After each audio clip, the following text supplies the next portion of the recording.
je me permets en votre nom, au nom de Génération Aïvo, de verser nos propositions à la réflexion du président de la République. Notre souhait est qu'elle contribue à forger la conviction du gouvernement béninois sur les choix à faire pour l'avenir de la CEDEAO et de l'UEMOA. Mais permettez-moi au préalable de faire quelques rappels sur ce qui fait débat, ce qui est en cause, c'est-à-dire les vraies raisons qui ont précipité la CEDEAO dans cette crise. Pourquoi la CEDEAO est décrédibilisée et inaudible sur la garantie de la démocratie? Pourquoi elle peine à enrayer les coups d'État militaires qui mettent à bas des dirigeants civils? Les vraies raisons de la crise. Ce qui est en cause, ce n'est pas la démocratie. Ce qui pose problème, c'est l'amnésie sélective de la CEDEAO et sa politique de 2 poids 2 mesures. Ce qui pose problème, c'est cette CEDEAO qui adoube les uns et condamne les autres pour les actes de même nature et aux conséquences identiques. Ce qui fait polémique et révolte les peuples, c'est la complaisance des organes de la CEDEAO à l'égard des chefs d'État en fonction, supposés élus démocratiquement, mais qui dans la pratique présentent un bilan controversé sur la démocratie et les droits de l'homme. Parce que les chefs d'État en fonction sont des civils et qu'ils seraient démocratiquement élus, ils auraient sur leur peuple le droit de tout faire.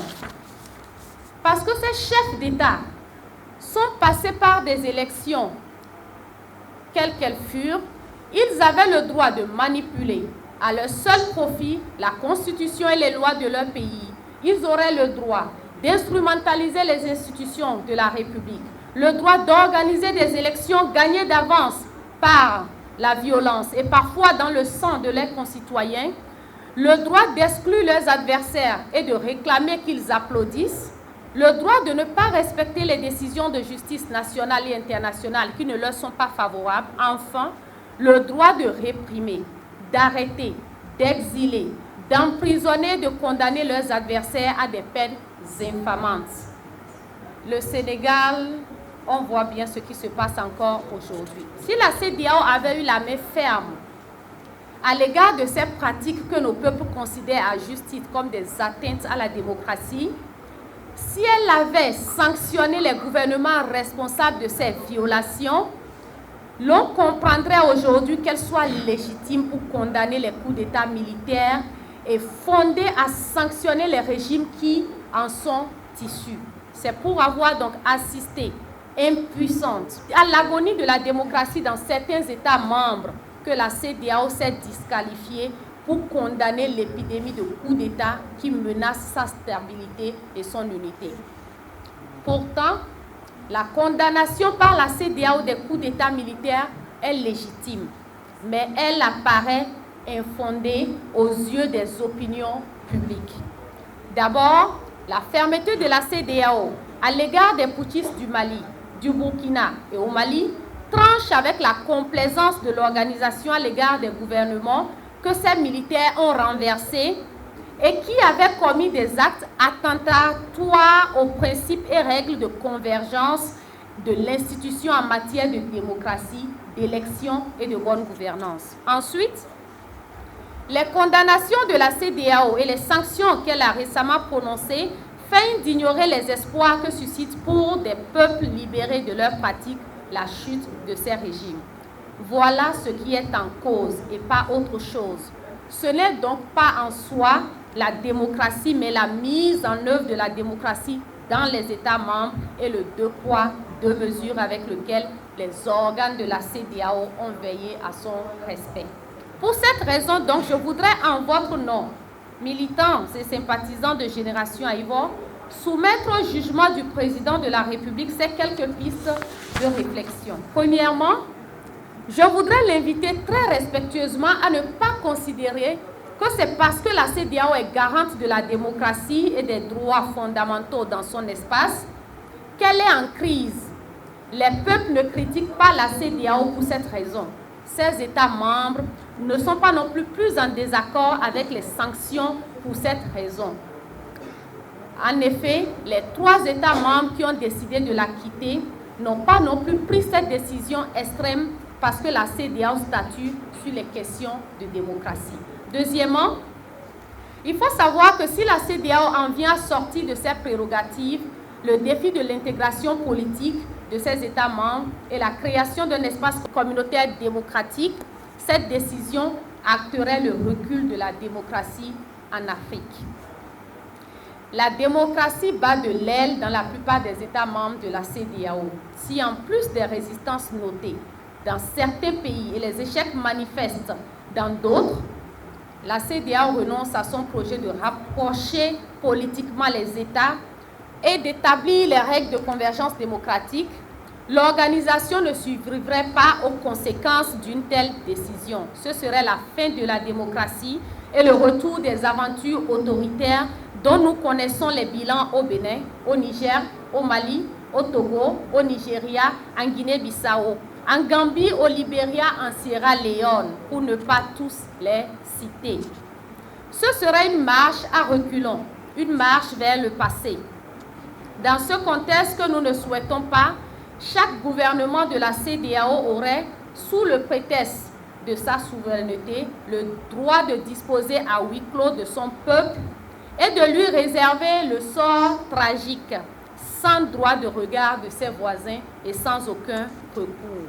La CEDEAO est devenue l'un des modèles d'intégration régionale à partir du moment où elle a fait de l'épanouissement de ses peuples et de l'intégration politique des priorités absolues de son action. C'est pourquoi nous considérons qu'en 2024, la CEDEAO ne peut pas se soustraire à son obligation de veiller à ce que les peuples associés soient gouvernés suivant les principes de démocratie, que leur dignité soit préservée et que leurs droits fondamentaux soient respectés par leur gouvernement.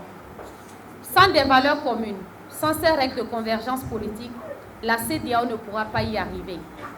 Travailler l'intégration économique à la libre circulation des personnes et des biens sans se soucier de la dignité des peuples et du respect de leurs droits, ou qu'ils se rendent à l'intérieur des frontières de la communauté, ne peut conduire qu'à l'échec de l'organisation et à terme à son implosion. À la lumière donc de cette réflexion, et par devoir, je voudrais humblement soumettre 3 recommandations au gouvernement de notre pays. Notre vœu est que le Bénin se souvienne de sa propre mésaventure dans la dictature, du lourd tribut que notre peuple a payé sous le joug d'un régime autoritaire. Notre vœu est que le Bénin, malgré les soubresauts, valorise son parcours dans la démocratie depuis 1990 et travaille au sein de la CEDEAO à trouver les voies et moyens permettant de garantir à ces peuples l'intégration économique et leurs droits fondamentaux.